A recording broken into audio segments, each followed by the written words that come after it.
Good evening and welcome to the November 9th, 2021 Gilderland Central School District Board of Education meeting. Would you all please silence your cell phones and stand for the pledge? I pledge of allegiance To the flag of the United States of America and to the republic for which it stands, one nation, under God, indivisible, with liberty and justice for all.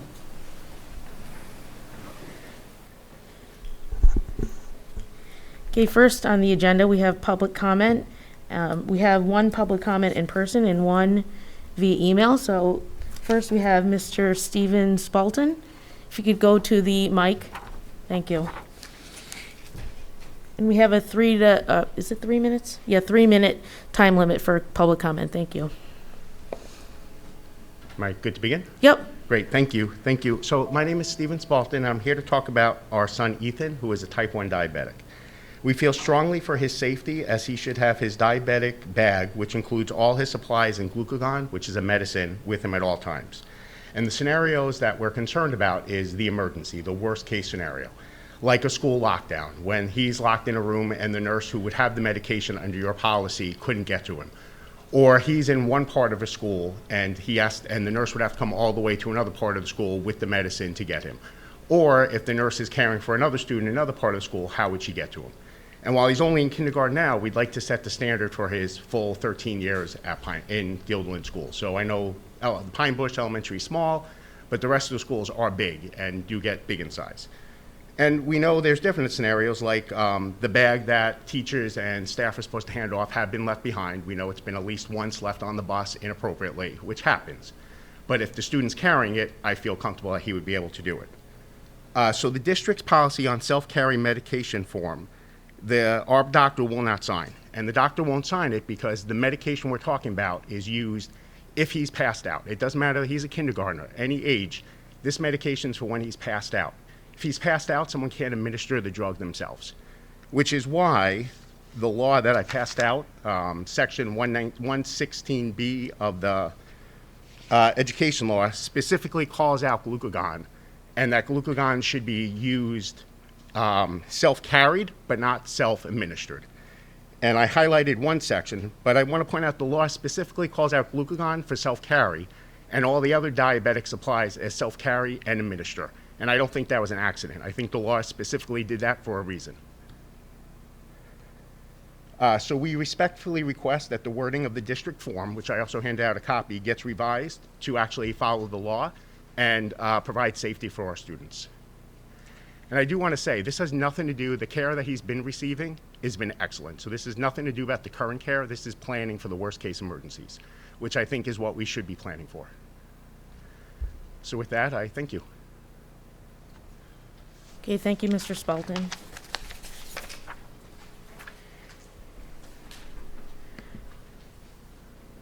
Our next public comment is from Keith Plunkett. He writes, I would like to address the misinformation that was presented by public comment number 2 at the last school board meeting. There has not been, quote, hundreds of deaths each day locally, unquote, within Albany County. In fact, there has been 421 deaths in Albany County since the beginning of the pandemic. That would be on average 22.16 deaths per month since March of 2020. I would also like to point out that there have been 30,818 reported cases. That would give our county a 98.634% survival rate. I believe if my misinformation was publicly corrected, then the misinformation from public comment number 2 should be publicly corrected as well. Okay. So regarding the first public comment, I don't know if this was ever brought up to policy before, or if this would be the first time that you could bring it to policy and address it in that committee meeting? Currently, our medical director and our school attorney are looking at this very thing.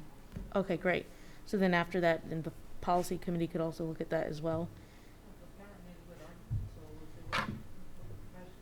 Okay, great. Thank you. Next on the agenda, we have the consent items. This includes the minutes of October 19th meeting, CPSE and CSE recommendations, personnel action, and the financials. Can I have a motion to approve? Rebecca, second Barb. I'll just make, one comment for the, personnel agenda. If we could strike, is it Lynn Wells' name from the personnel agenda, because she'll have a separate contract. Any other comments or questions? All in favor? It passes 9-0. Thank you. Next, we have information items. First is Superintendent Information. Dr. Wiles? Thank you. My first item this evening is to recognize our school-related professionals. The day that we commemorate them is November 16th. So we will be joining in schools statewide to acknowledge our school-related professionals. Simply put, we cannot accomplish the many tasks we need to get done now more than ever without these wonderfully committed, helpful school-related professionals. These are our custodians, our maintenance staff, our food service staff, our aides, monitors, nurses, teaching assistants, clerical staff, and our bus drivers. So I please accept our sincere appreciation and heartfelt thanks for their hard work, their knowledge, skill, and commitment to the Gilderland Central School District, and of course, to all of our students.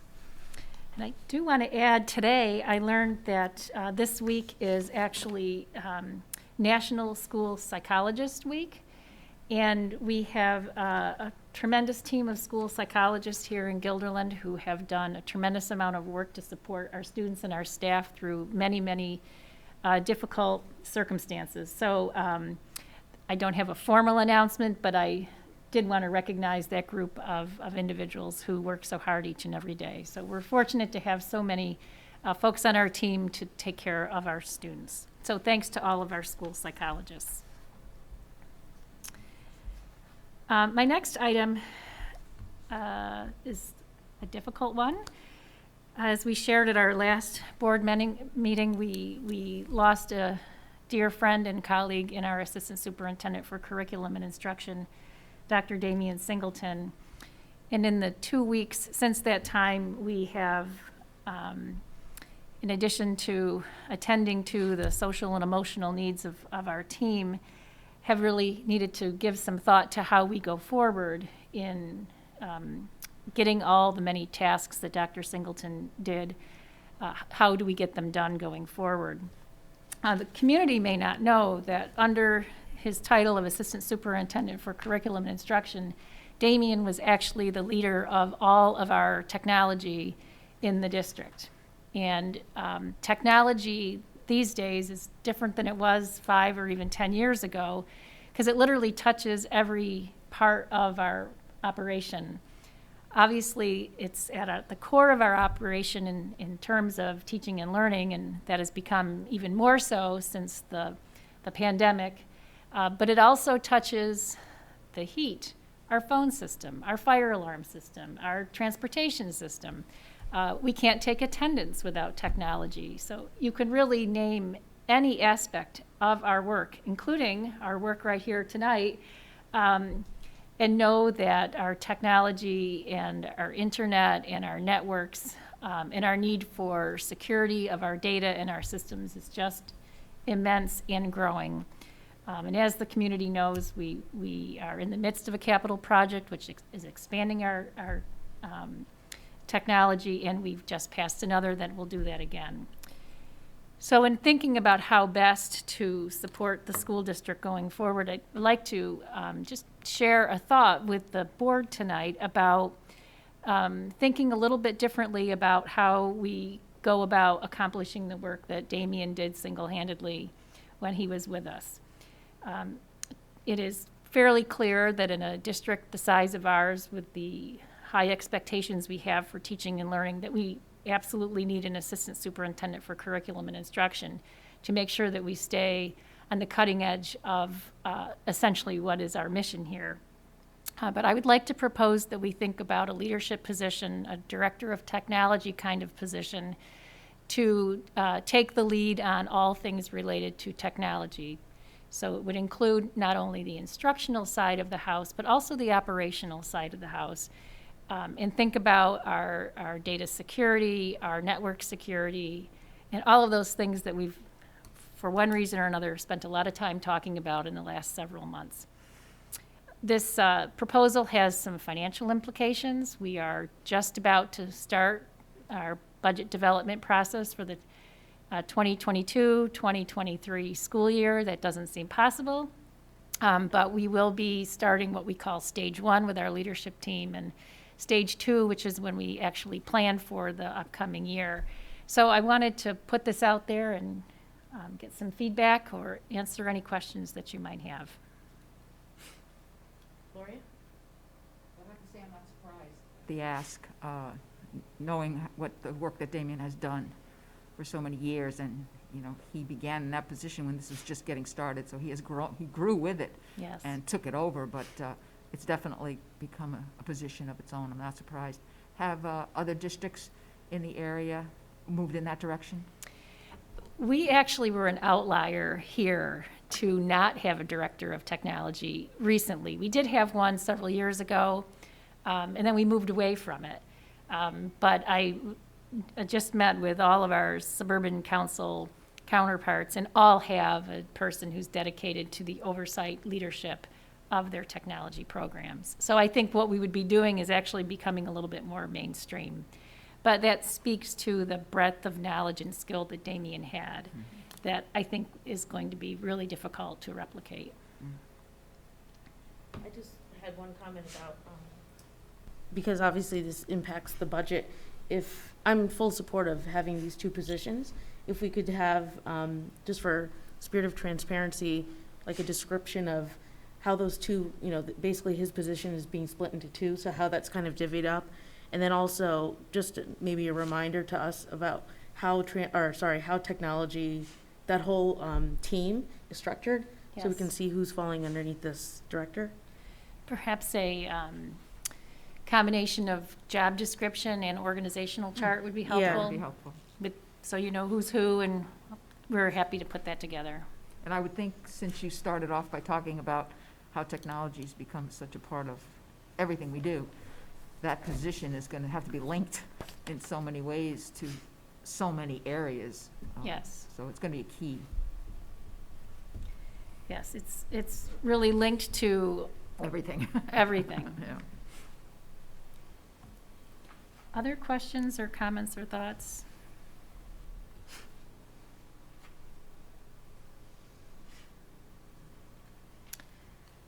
Okay, then I will forge ahead. My next item is just a brief overview of the Superintendent's Conference Day, which was held last week Tuesday, so a week ago today. That was on November 2nd. We had a variety of professional learning opportunities provided to all of our employees, some of which included new ways to integrate technology, there's that again, into their teaching. And then, part of the day included time for grade level teams to meet. There were a wide variety of workshops that were offered, among them Promethean board training, differentiation best practices, self-care and mental health, BlueKit training, Google tools, self-graded applications, GimKit training, virtual science labs best practices, analyzing benchmark assessments, handwriting, ed tech training, investigations math, equity-centered trauma-informed schools, improving equity for students with disabilities. And then our new DEI director, Matt Pinchnat, also coordinated a workshop through NYSET on diversity, equity, and inclusion that focused on implicit bias. I just want to call out that many people contributed to the planning of this event.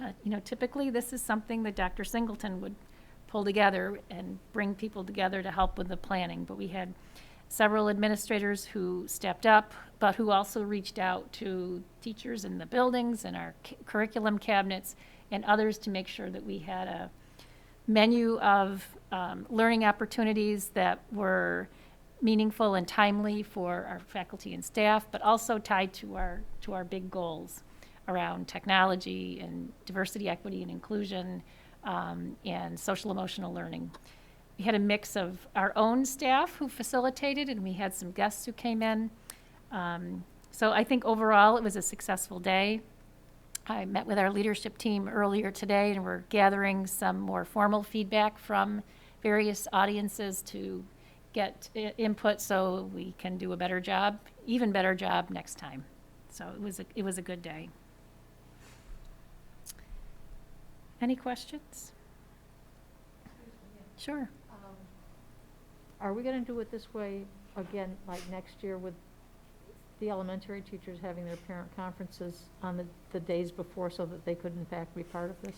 Well, that's one of the things we're gathering feedback on. Okay, it seemed like, I mean, I think they were probably pleased to be able to have this day, and it sounded wonderful. Yes, I met earlier today with Emily Mino, who's the president of the GTA, and she did some surveying with all of the teachers, but one of the themes that came out from the elementary group was how nice it was to actually be able to do some professional development on that day, and they took on some big topics. They had a very busy day.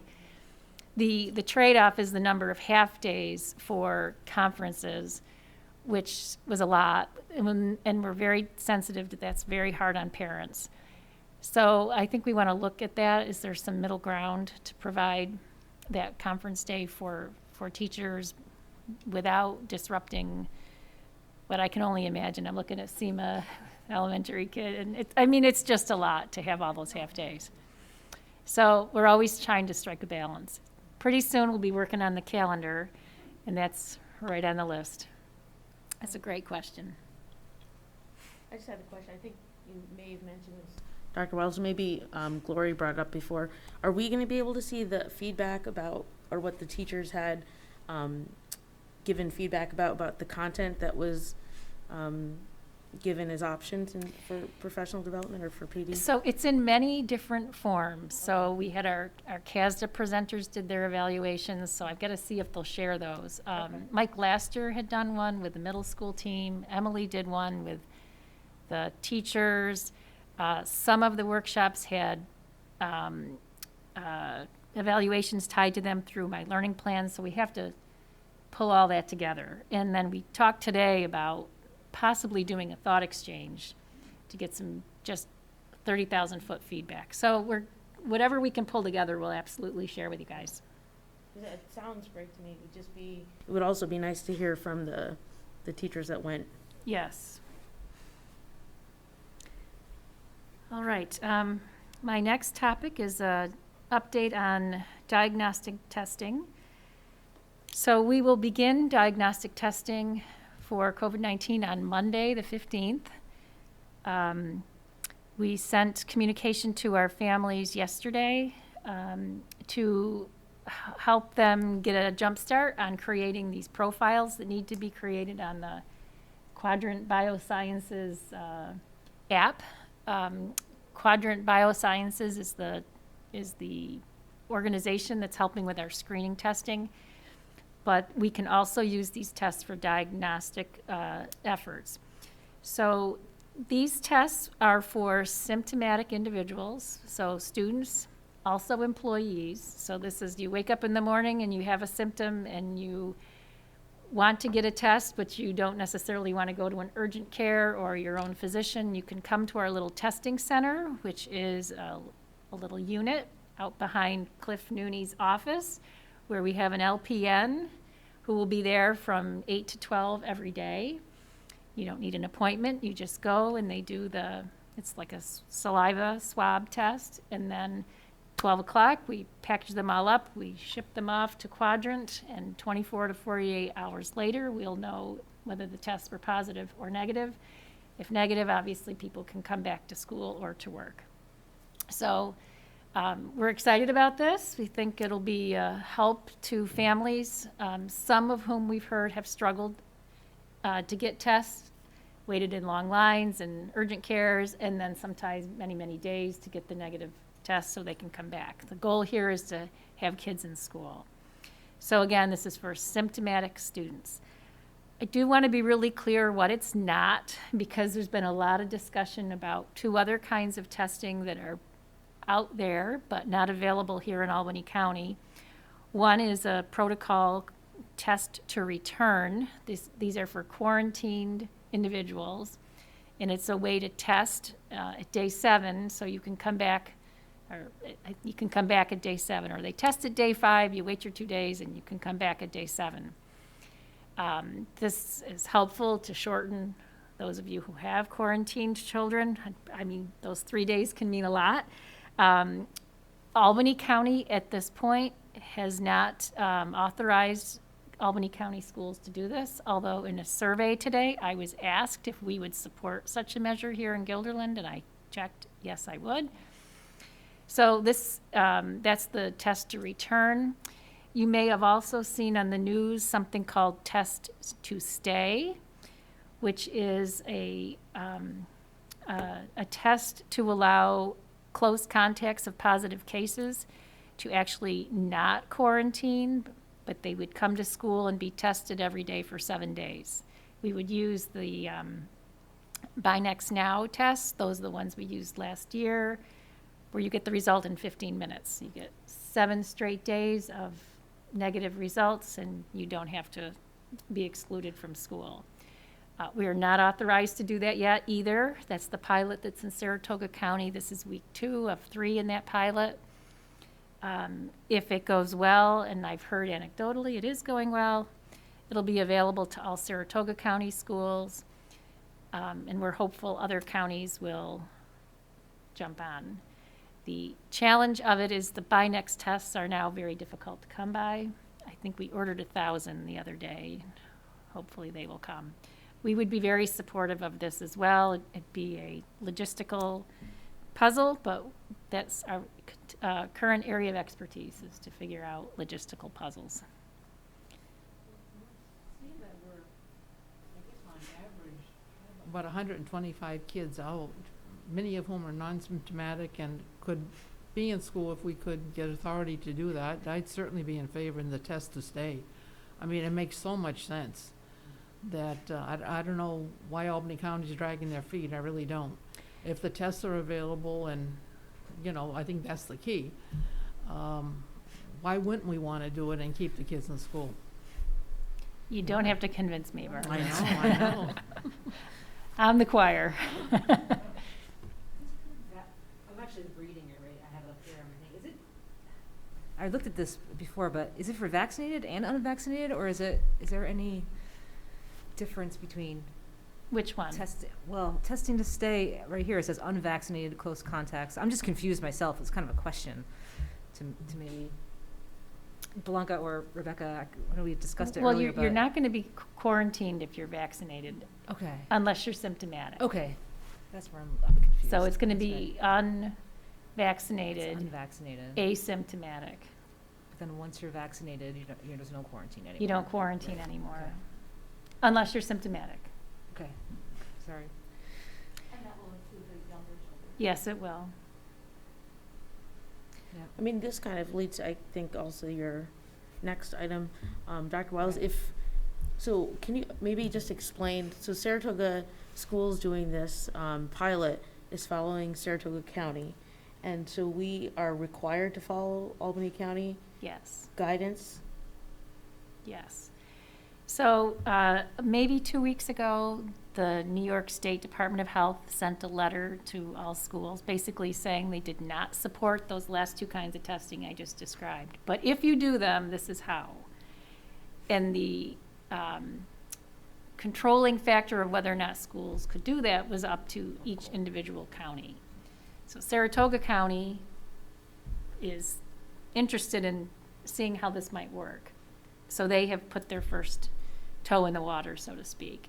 You know, if the pilot goes well, I'm hopeful that it will expand across all counties. We're also going to have a new commissioner of health in a couple weeks. So what I would love to see is just the state tell everybody, this is how you do it, so we're not county by county. My colleagues and I, we cover in the BoCEs, Saratoga, Schenectady, Schoharie, and Albany counties, and none are the same. So we're trying to work together as a team, but we have slightly different parameters for what it is we can do to manage this. So it's convoluted. Dr. Are you prepared to talk anything about vaccinations? Will we have the schools have any role in that? So today I answered a survey from Albany County. They're interested in knowing if we're willing to host a vaccination clinic. And I answered yes, that we would. We need a partner to do that, though. So we had previously worked with Gilderland EMS. What the survey asked us to do was, rather than start finding those partners ourselves, they want to coordinate that. So I shared my contact information, and I guess they're going to go from there. So it's a function of needing a partner, because none of us can do it, and then supply, and then logistics. So if we are able to do it, we're happy to do it. I think at some point we'll need to survey our families to see if there is interest. You know, some families want to go to their pediatrician and, you know, not come to the school, but we'll explore it and do whatever we can to support our community. The county can't partner with us? Who can't? The county can't be our partner? They very well might be. Okay. Because that's what, I believe, what's happening in other schools. Some are partnering with pharmacies and some with the county. It's a mishmash. Interesting.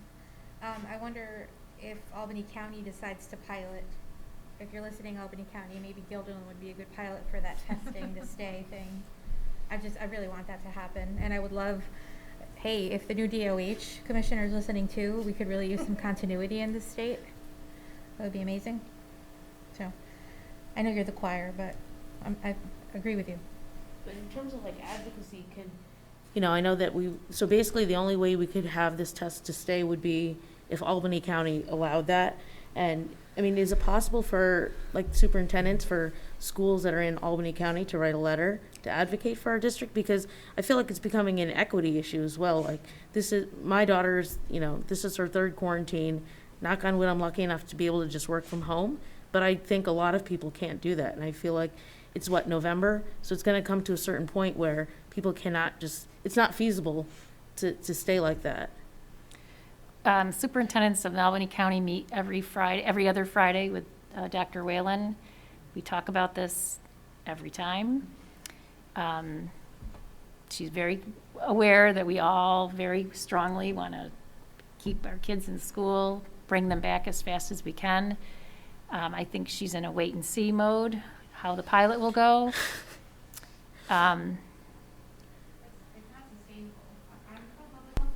I usually feel like they have the authority and they should make the decisions and that's it, but we also have to use common sense, and this isn't sustainable. No disrespect, Dr. Whalen, but like this wait and see, it could cost people their jobs, and it's harming the kids because they're not in school in the classrooms. And we're not completely sure that it's necessary to quarantine those children, so. I mean, maybe, you know, it's worth our board contacting NISBA. They're always asking, like, how can they help us? And if all the counties are inconsistent, and I don't know what all the counties are doing, but, you know, the kids out of school is not good. So I don't know if they could help advocate. I understand that the vaccine is available. I mean, my kid couldn't get it because she was quarantined. So it's like, I'm assuming that there's going to be other people that fall into this category. And like I said, it's I think a problem for the teachers too, because, you know, these bus quarantine, just like 3-4 kids out of class, it's not a whole class. Now it's more work on the teachers, more work on the parents, and the kids this is November. And I know that there's kids who've been quarantined more than my kid, which is insane. Yeah, I mean, I think you mentioned, I think we're all preaching to the choir, clearly.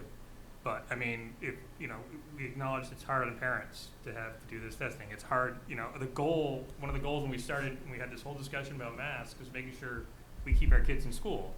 Well, the masks are doing what they're supposed to be doing. They're keeping kids healthy, but we're failing on the other side by not keeping our kids in school. Not us.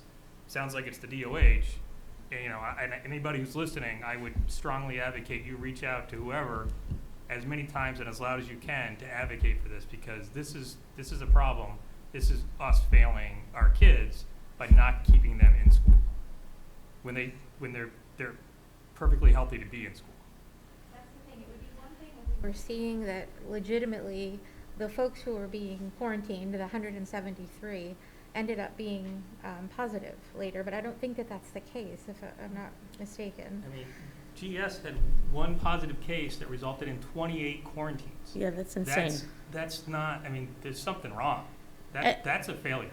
Yeah, and we know that, I mean, I know that this is just my experience, but I know hearing from others that that the bus quarantines is in particular, like there's assigned seats and having different bus drivers sometimes on different days, that's not consistent. And so I think there are kids who are being quarantined who don't need to be, and there are probably kids who should be quarantined who are going back to school because it's not consistent. And it would be one thing if it was September, but now it's getting to mid-November, and this is a big issue to have kids out of school for this long. And it's not like a whole class where the teacher can accommodate for the whole class. This is, kids home and trying to keep them off screens, but their work is on screens, and it's just a losing battle. Could I ask about, and I know you were going to talk about quarantine next, so I don't want to jump the gun, but we're kind of already talking about it. Why are there so many quarantines for contacts? Because, correct me if I'm wrong, the quarantine should result if they're not masked, or if they're within 3 feet of social and if they're within 3 feet of social distancing. So if our kids are masked and they're maintaining that distance, why are we having such high numbers of quarantine? Some of it's on the bus, and to our credit, our transportation department and our principals are pulling up the video, and they're looking, and I think they're looking with a critical eye, not to just, take out kids, in broad swaths. So, it's going to depend on the case, and, if it happened in the cafeteria when everybody had their mask off, or, all of those variables come into play. So I don't know I haven't been doing the contact tracing, so I can't respond precisely, but I do know that people want to be as precise as they possibly can. And, like Jerry Keenan was here on Sunday watching video to see who needs to be quarantined, following the protocols that we have that are pretty widespread. Those flow charts that we have on our website are fairly common. I think they might be across the state at this point. So, do you have any idea of the kids that are quarantined, for protection, end up being positive? I mean, what's the percentage of these kids that were quarantined? it's very rare. Yeah, there's like. That's what I'm saying, they're just Doesn't sitting that home tell doing us nothing. something? Yeah, in general, you don't get COVID at school. Exactly, but doesn't that Even- tell the state something? or Even the- during lunch, which surprises me to no end. And to I be mean, we honest, should be like able to we had that. Remember, people had complained because there was a sign outside one of the schools Yeah. about being 15 minutes late and how many school days you lose if you continue to do that. Well, this is like they're losing. My kids are going to school on time and just being out of school unnecessarily. But if other districts are all keeping these kind of statistics of how many kids they're quarantining and how many positive cases they're getting, Well, it's just if ridiculous. we can that pull all that Saratoga- together, that would show, I mean, I think those statistics would show a heck of a lot more to But I think Albany it was County. Dr. Wiles, I think, was the one that gave us that information that tests to stay in Saratoga, there were 90 kids able Right. to stay in school using that. So this seems like an equity issue. I agree. And we got some letters a couple weeks ago from some parents, or a parent, about the difference. It seemed like there was a difference between what Albany DOH's close contact rule is, with how they define it, and how the state defines it. They don't seem to be consistent. Whereas the state had this exemption that if you're masked within 3 feet, you don't have to quarantine, whereas DOH for Albany doesn't have that. No, they let us do that. Okay. Yeah. It's not clear. I mean, Albany DOH website, speaking of technology, they need to fix that, because that's horrible. But it's not clear. So, it's not clear to me, who is somewhat interested in it. It's not going to be clear to anybody else. And I think we need to, I don't like the rule. I'm with Seema. My kid's been quarantined 3 times, the other one 2 times. They've missed more school in the last month and a half than they've been in school. It's a problem. And thankfully, I'm like Seema. I have the ability to be home and work from home. Most parents don't. And we got to, it's hard on parents. This is hard on parents. DOH, you got to figure this out. I mean, people are calling in their grandparents who are really not supposed to be around people who are quarantined because they can't take off time from work, which Yeah, is it's completely, it becomes pointless.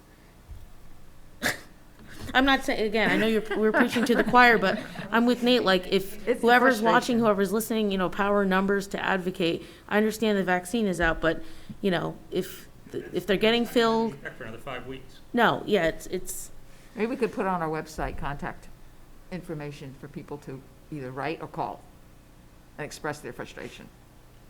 Maybe that would get some. Could we do that? Yeah. You're meeting with them, officially putting it down on paper that, you have to look at this. I mean, you're keeping kids unnecessarily out of school. And the whole point of all these rules was to let the kids be here. Can't you get your superintendents to agree to that? Well, they do Formally? agree, and so, I don't know if a letter per se has been written. The communications service is on all of our calls, and they do put pen to paper. One of the things we did was gather data from all 24 districts, and it was maybe a few weeks ago, like the total number of students that have been quarantined so far this year, and the total number of days those students missed school, and the number was astronomical.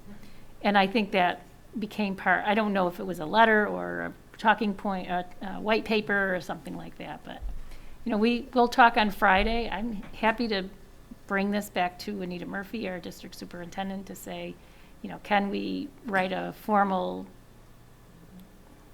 a statement? I mean, she absolutely knows how we feel. There's no doubt that she knows how strongly we feel about finding ways to get kids back to school faster. There's also letters to the editor from parents, complaining that this is ridiculous. The other thing I think that would be important, out of these 125 kids that we've had out of our schools, and you said her daughter's been out 3 times, I guess his kids have been out 2 or 3 times, how many actually ended up testing positive for COVID? I would guess Hardly it was any. minuscule. I give you an answer, 2 did not. I don't know about anybody. Yeah. Yeah, I personally don't know anybody, and I'm thinking of, like, in the teens, number of children who have been quarantined several times and haven't been positive any of those times. My kid's, my 8th grader, since she's vaccinated, has escaped it 3 or 4 times having to be quarantined, and my 11-year-old, just by the grace of God, hasn't been quarantined, but all of her classmates and her friends have, and last week they were down 11 kids in the class, so, but I don't recall, Barb, any of those kids being positive after having been quarantined. and I feel bad for the teachers too, because there's no way they can keep up with 1 week 4 kids are gone, another week 3 different kids are gone, or maybe one is quarantined twice. Like, it's unbelievable for them to keep up with that. I do want to say I'm thrilled our, like, poor Mr. Obi and Mr. Laster, because I just wanted to make sure it wasn't us that was, like, we were over quarantining people or being unreasonable or not following the rules, and I really don't believe that that's the case at all. I really do feel like this one is not on us. It is, I think we And I should get feel over bad it. for the principals having to continuously make calls. Kids, or their parents. Eek.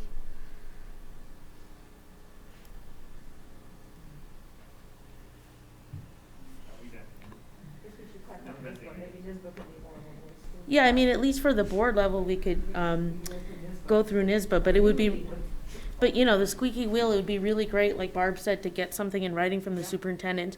If it's not a formal letter or tweet, just some, power numbers, squeaky wheel, like, I'm pretty laid back about things, but for kids to be out of school this many times, when we knew last spring, when all the, the shutdown and how bad it was to have kids out of school, this is worse because it's not even consistent.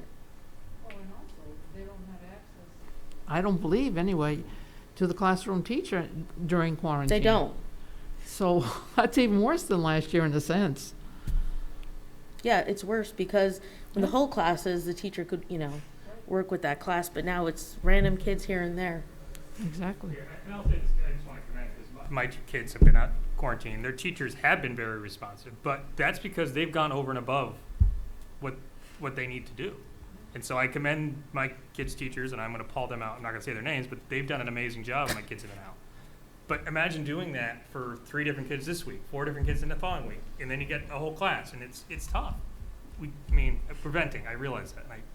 It's obviously, I'm very frustrated about it personally, so, but again, I think we gotta do all this, go to the superintendent, write our own letter, advocate to our community members to do the same. I guess that covers E as well. That's all I have. Okay. Thank you, Dr. Wiles. Next, we have board president info. We have a whole list of policies. I don't know what policy committee has been up to, but we're into the repeating letters I see at the bottom. I just want to make one note on policy letter T for school volunteers exhibit. There was just one thing added to the bottom of the volunteer sheets asking for proof of the COVID-19 vaccination. And I don't know if anyone on policy wants to talk about anything else, because there are a lot of policies here. The only other one that has substantive things mentioned was the public participation at board meetings. And we basically added a conduct type of situation of what we expect of our visitors.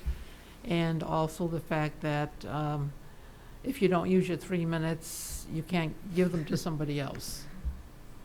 I have a question. I agree with Barb, but I, at least in the form I'm seeing, it doesn't have all those changes. Did they get updated? Because I know I sent an email that it wasn't updated on the website, but there should be another 2 paragraphs in there. Now. I just looked at it before the meeting and it was there. Oh, maybe, well, the one I have on my computer is not updated, but so, if it's I fine and think everybody they else's, fixed I'm it this fine. afternoon. What's They that? fixed it this afternoon, I think. Yeah, but I'm just Yeah. saying, on my computer, it's not showing up, but if it's on Even now everybody it's else's, not I'm showing fine. it? Even now it's not showing? No. I have one that has a bunch of highlighted stuff on it. Yeah. Is That's there, fine. is there more I just wanna paragraphs? I just want to make sure that I know what the changes are as I was on the committee. I just want to make sure everybody Well, else. I don't knows. know if it's missing anything, 'cause Okay. I don't know what you're talking, I don't know There you the go. paragraphs. I think Oh, it's, just the ones for public conduct. Right, so he's, Yeah, these two. okay, so those are the 2 paragraphs that were missing. Oh, cool. and this falls in line, I remember reading NYSBA's Oh, why policy wouldn't- why about wouldn't it show up on not, this? that people don't have to cede their time to other people, like speakers, or that's not something we have to, like, allow, so this falls in line with that. No, that can be changed if the board thinks, No. this is your I don't first, want your it first changed. read, so. No. Yeah, yeah. Sounds good. So this will go, all of these will go up for action the next time. meeting? Okay. All right. Next, we have action item, school business. Neil? Evening is a resolution to approve the classroom rental and ancillary service agreement with Capital Region BoCES for the 2021-22 school year. Can I have a motion to approve the service agreement? Nate, second. Judy? Any questions or comments? All in favor? Aye. Passes 9-0. Next is a resolution to approve the Inter-Municipal agreement with South Colonie Central School District to provide alternative educational services to Gilderland students. Can I have a motion to approve the agreement with South Colonie? Kim, second. Barb? Any questions or comments? All in favor? Passes 9-0. Next is the approval of a memorandum of agreement with SUNY Cortland to provide reading recovery training courses for Gilderland Central School District teachers. Can I have a motion to approve the MOA with Cortland? Rebecca, second. Judy? Any questions or comments? You all in favor? Aye. Passes 9-0. Next is a resolution to approve the services agreement with Bell's Auto Driving School to provide student driver education program services for the period from January 1st, 2022 through May 31st, 2022 at a cost of $175 per student. Can I have a motion to approve the driver ed agreement? Kelly, second. Barb? Any questions or comments? Blanca? Oh, sorry. Okay. All in favor? Aye. Passes 9-0. Next is the approval of an emergency preparedness sheltering agreement for our school district to serve as an emergency shelter site for the Our Lady of Mercy Life Center. Can I have a motion to approve the emergency relocation agreement? Blanca, second. Kelly? Any questions or comments? All in favor? Aye. Passes 9-0. And then finally this evening, we have 2 donations. The first is lamp kits and lamp shades from Catherine Ryby, and a wheelchair and a walker from Natalie Fisher. Can I have a motion to accept the donations? Nate, second Rebecca. Any questions or comments? Just thank you for those donations. All in favor? Aye. Passes 9-0. Okay, thank you, Neil. Next, we have Superintendent Action, Dr. Wiles. I have just one action item this evening. This is a request for the approval of a new co-curricular club at the Gilderland High School. This is called the March for Our Lives at GHS. Alicia Wine was the advisor, and it is to work within the school and local community to advocate for sensible gun violence prevention. Can I have a motion to approve the club? Kim, second Blanca. Any questions or comments? Okay. Okay. Any other comments or questions? Okay, all in favor? It passes 8-0 with an abstention from Rebecca. Thank you. Next, thanks, Dr. Wells. Next, we have Board President action. We have the DEI Committee Appointments. So I'll read the resolution. It's resolved that the Board of Ed appoint the following members to the DEI Committee for the purpose of providing direction, support, and oversight for the school district's work to become more diverse, equitable, inclusive, and anti-racist in its policies, practices, and programs. The DEI Director, Matt Pinchinot, will join Seema Rivera, Board President, and Marie Weil, Superintendent, and serve as an ex officio member. So we are appointing Matt Pinchinot as ex officio member as a DEI Director. We are also appointing Kim Blasiak as another Board of Ed member. And then we are also appointing Christina Jager as the staff member. Can I have a motion to approve the resolution? Nate, second Kelly. Any questions or comments? Say thank you to everybody who applied and showed interest, and I think all of our subcommittees people can still volunteer and participate in, so it's really great to see people who see the community interested in this work. All in favor? It passes 9-0. Next we have, sure. Could they volunteer for one of the subcommittees? Sure. Oh, yeah, that's what I was They're all saying. highly qualified. Yes, yep, so the subcommittees, right, like they don't have people as official committee members, but anybody can join as a volunteer on those subcommittees, which I think would be great because they're pretty small and there's heavy lifting, I think, on all the subcommittees. So, yeah, if people want to volunteer, they should definitely reach out to the board. Thanks, Barb. Next, we have board committee reports. I'll start with communication. We will be meeting November 17th at 4:30. Thank you. Gloria, second, policy. We'll be meeting December 1st. Business practices. We had a meeting last week, and one of the main things that we talked about was that Turner Construction has agreed to be our construction managers for the new project. And we're very grateful. It's good to have the same. Turner is working now on the renovations, and they will continue to work. So we have one construction manager team working on that. We talked something very confusing about the library and what we're doing, and Neil can explain that. I don't know that we need to say. Neil, do you want to say something about that? It's just concerning the Library School District Memorandum Agreement that we've had in place for a number of years, talking about the relationship between the school district and the Gilderland Public Library. And one of the big issues in that document was insurance, and with the addition to the library has now taken over the insurance for all of the buildings and contents, so we're not sharing that, and it would have been difficult if there were a claim to parse that out. So that piece is gone, but there's other pieces that remain, and we're reaching out to respective councils to see if we need to continue to have an MOU between the two entities, or whether at this point we could cease having that. So more to come on that Yeah. particular topic. And finally, we talked about a pilot program.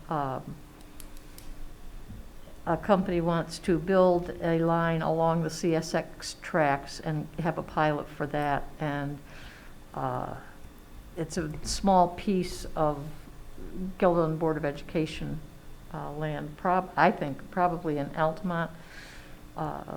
And we agreed that it would be fine if Albany, we just went with what Albany County is doing. And that was the other thing we discussed. And we do not have a new meeting planned at this point. Thank you, Judy. And we have audit. Kelly? We had a meeting on October 27th, and we decided on our audit, which I'm super excited to announce. Actually, I am. We're going to do the Title IX Athletics Equity Audit. I think it falls in line with our goals, our board goals. And we're going to, and it falls in line with some public comments that we've had in the past about equity over housing and transportation. So I've never been excited about an audit before, but I am about this one. So that's exciting. I don't think we have a time set yet for our next meeting, but it should be next month.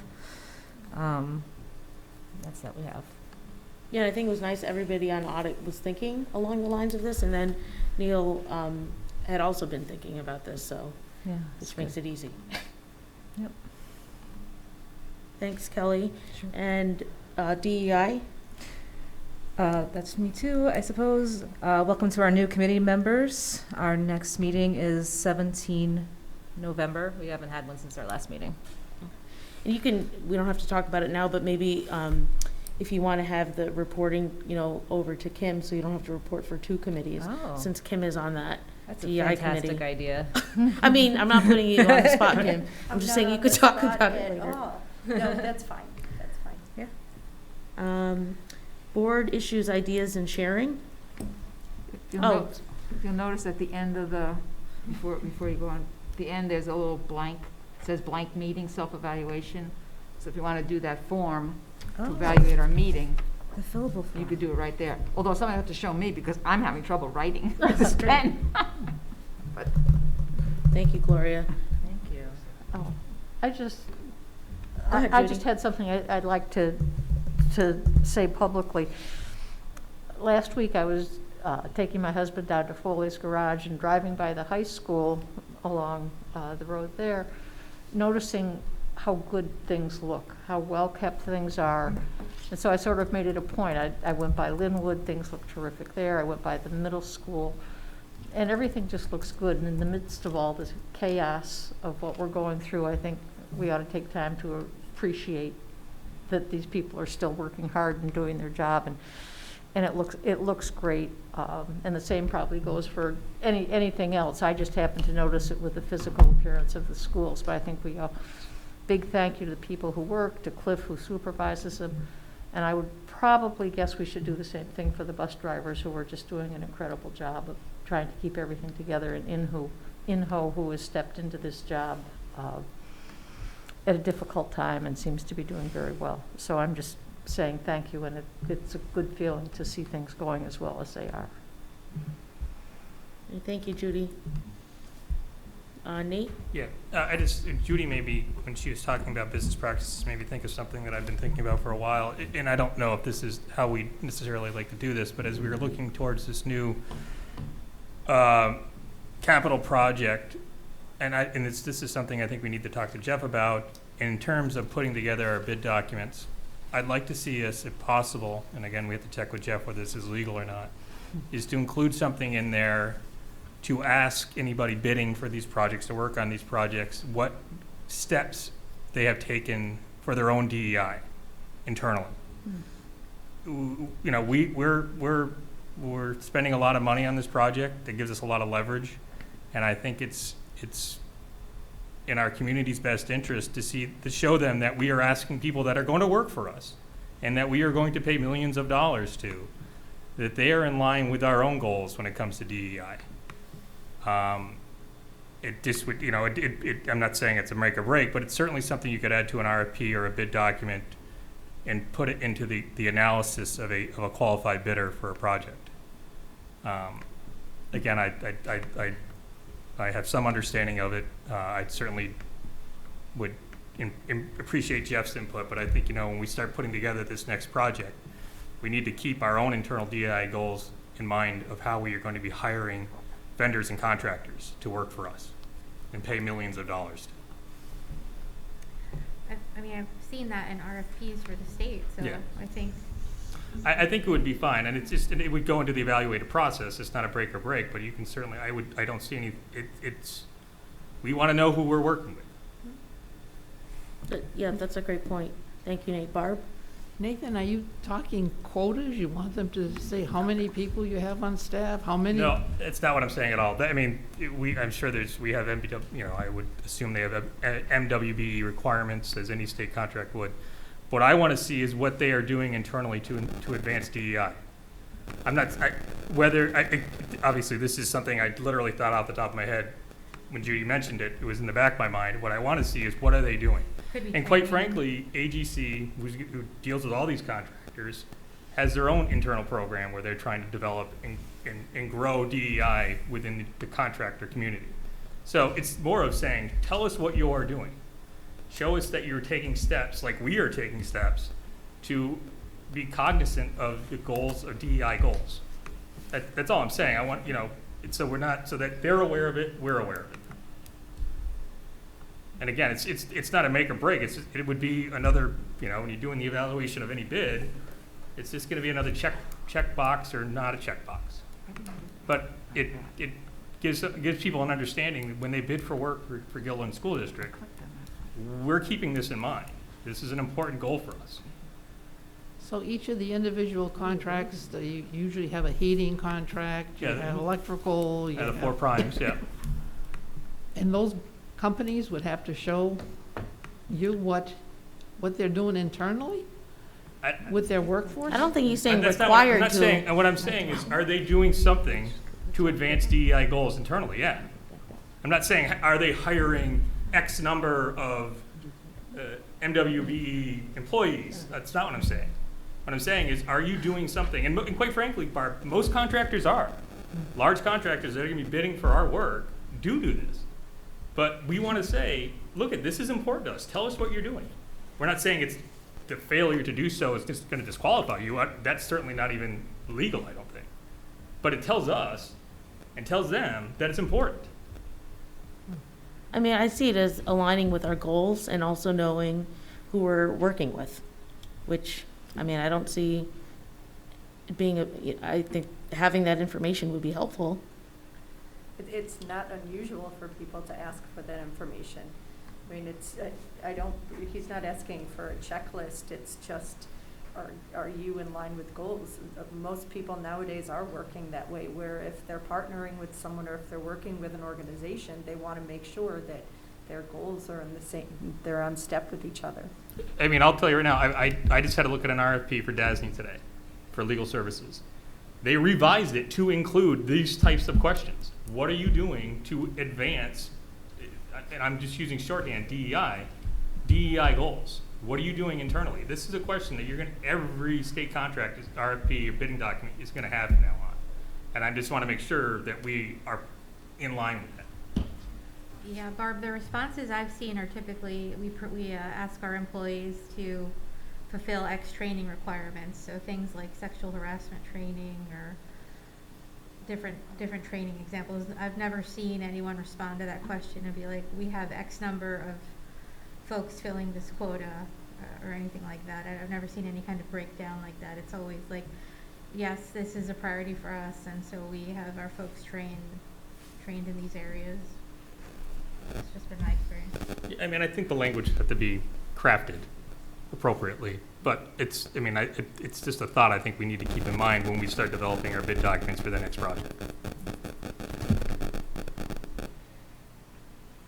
Okay, any other board issues, ideas, or sharing? Kim, Sorry. Kim raised her hand, so. Sorry, next time I'll just yell. No, just I didn't know if anyone had a chance to see the play this past weekend. but it was amazing. So the real inspector hound, so Mac and his crew did an absolute amazing job. It was really just, I loved it. A couple of the people who were in it are in the room today, but I just wanted to give them credit and their props because it was just, I know it was a labor of love and they worked really hard on it and they did a great job. As all. Yeah, congratulations to Andy and his team for pulling it off.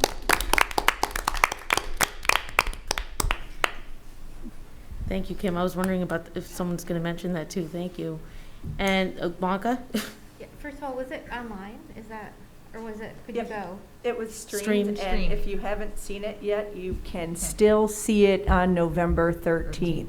So, and it'll have the captions because they do amazing British accents. So, yeah, it was great. Awesome. Thank you. I don't know if we're able to discuss it further, but the public comment we had about the glucagon, you said it's with the attorney, and I mean, has this come up before?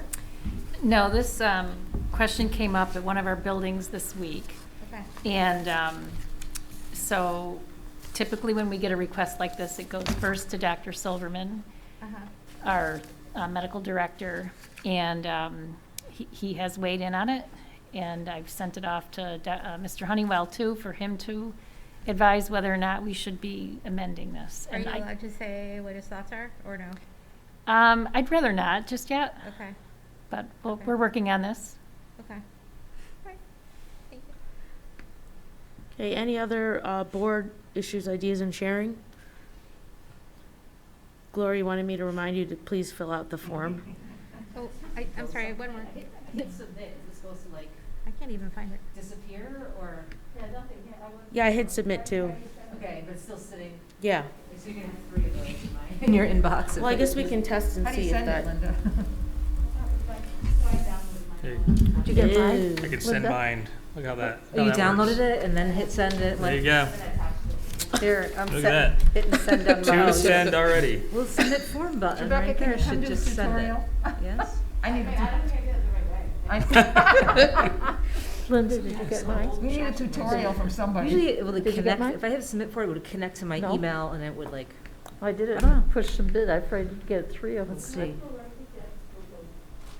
Download. Well, I guess you can see what happens and we'll go from there. Well, Linda, you'll have to give us some instructions, please. Marie, you said that you are going to start planning the budget stuff, right? So when is a good time for me to respectfully remind that I'd put that idea out there about the addition of a resource officer? Because as you have our- know, on the Safety and Health Committee. We Okay. have it on our date. You have it? We have a Awesome. board meeting December 7th Okay, for great. board input on I the just wanted budget. to make sure it was still on the radar from last year. Okay, Yeah. thank you. Just as a, in the last couple years, we've actually done a thought exchange with the board to get the conversation started and then had a discussion. So if you're willing to do that, we'll do that again. Groovy. It'd just be for the 9 of you. Okay. Remind people in public that they can come anytime, give us Yes. input as soon as possible. Mm-hmm. They can write us, email us, call us, come in person. But any ideas are welcome. I just want to add, I know when we talked about the Director of Technology position, that there weren't that many questions, but if DOT is going to, go ahead and put the work into describing the job and the structure, it would probably be helpful if any of us had questions or thoughts about it to do it sooner than later, instead of having them do all the work and then we say, hey, what about this? Just putting that out there. Okay, so we have a motion to adjourn. Nate, second. Barb, all in favor? Passes 9-0. Thank you, everybody. Have a good night.